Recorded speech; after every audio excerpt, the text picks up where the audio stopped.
இன்னைக்கு காலேவ ஜாஃப்னா வீழ்த்தி லங்கன் பிரீமியர் லீக்ல 4வது முறையா கப்ப தட்டி தூக்கியிருக்காங்கங்க. இன்னைக்கு நம்ம வீடியோல இந்த மேட்ச பத்தி தான் வந்து பார்க்க போறோம். இன்னைக்கு காலேக்கும் ஜாஃப்னாக்கும் நடந்த மேட்ச்ல காலே தாங்க வந்து ஃபர்ஸ்ட் பேட்டிங் வந்து பண்ணாங்க.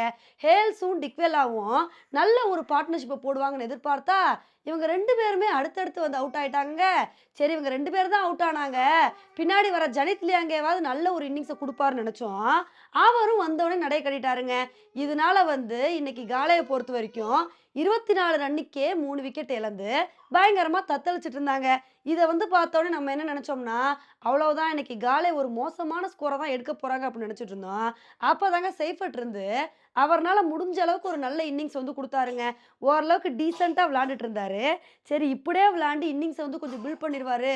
நல்ல ஒரு ஆட்டத்த வெளிப்படுத்துவார்ன்னு நெனைக்கும்போது, செய்ஃபர்ட்டும் ஒரு கட்டத்துல வந்து அவுட் ஆயிட்டாரு. என்னய்யா நல்லா விளையாண்டுட்டு இருந்த இவரும் அவுட் ஆயிட்டாரு. இனிமேல் என்ன ஆகப்போதோ அப்படின்னு நெனச்சுட்டு இருந்தோம்.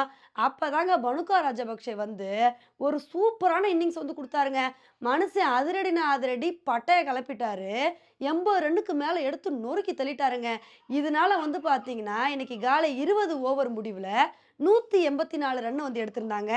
இந்த ஒரு ஸ்கோர பார்த்தோனே நம்ம என்ன நெனச்சோம்னா, பரவால்லப்பா இது ஒரு டீசென்ட்டான டார்கெட் தான். அதனால காலே ஸ்டார்ட்டிங்ல இருந்தே நல்ல ஒரு பவுலிங் பெர்ஃபார்மன்ஸ குடுத்தாங்க. கண்டிப்பா இந்த மேட்ச வின் பண்ண முடியும்னு நெனச்சோம். அதுக்கு தகுந்தாப்ல ஸ்டார்ட்டிங்ல காலே பவுலிங்ல பட்டைய கெளப்புனாங்கங்க.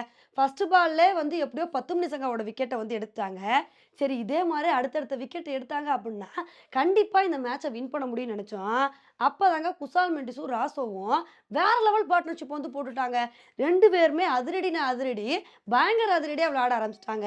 இத்தனைக்கு 2 பேரும் பேசி வச்சுட்டு வந்துட்டாங்க போல. நம்ம 2 பேரும் சேர்ந்து தான்ப்பா இந்த மேட்ச முடிக்கணும். 2 பேரும் சேர்ந்து விக்கெட்ட விட்டு குடுக்கவே கூடாது அப்படின்னு சொல்லிட்டு பேசி வச்சுட்டு வந்துட்டாங்க போல. அதுக்கு தகுந்தாப்புல 2 பேருமே சூப்பரான இன்னிங்ஸ் வந்து குடுத்தாங்க. ஒரு பக்கம் ராசோ வந்து செஞ்சுரி அடிச்சு பட்டைய கெளப்புனாரு.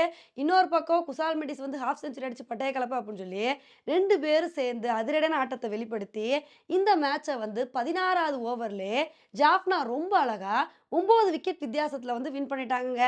இந்த மேட்ச ஜாஃப்னா இவ்ளோ தூரம் வின் பண்ணதுக்கு காரணம் என்னன்னா, இவங்க 2 பேரோட அதிரடியான ஆட்டம் தாங்க. அதுவும் ரோசோ வந்து இன்னைக்கு வேற லெவல் ஆட்டத்த வந்து வெளிப்படுத்தி 53 பால்லயே செஞ்சுரி அடிச்சு பட்டைய கெளப்பிட்டாரு. இவங்களோட அதிரடியான ஆட்டத்தினால தான் இந்த மேட்ச இவ்ளோ கம்ஃபர்டபுளா 16வது ஓவர்லயே வந்து வின் பண்ண முடிஞ்சுங்க. இப்ப இந்த மேட்ச ஜாஃப்னா வின் பண்ணது மூலமா லங்கன் பிரீமியர் லீக்ல 4வது முறையா கப்ப தட்டி தூக்கியிருக்காங்க. உண்மையிலே ஜாஃப்னா வந்து சூப்பரான பெர்ஃபார்மன்ஸ் வந்து குடுத்துருக்காங்கங்க. ஓகே ஃப்ரெண்ட்ஸ், இந்த ஒரு மேட்ச பத்தி நீங்க என்ன நெனைக்கிறீங்க அப்படின்றத என்னோட கமெண்ட் செக்ஷன்ல வந்து போடுங்க. இதே மாரி இன்னொரு உங்கள வந்து மீட் பண்றேன். Bye friends.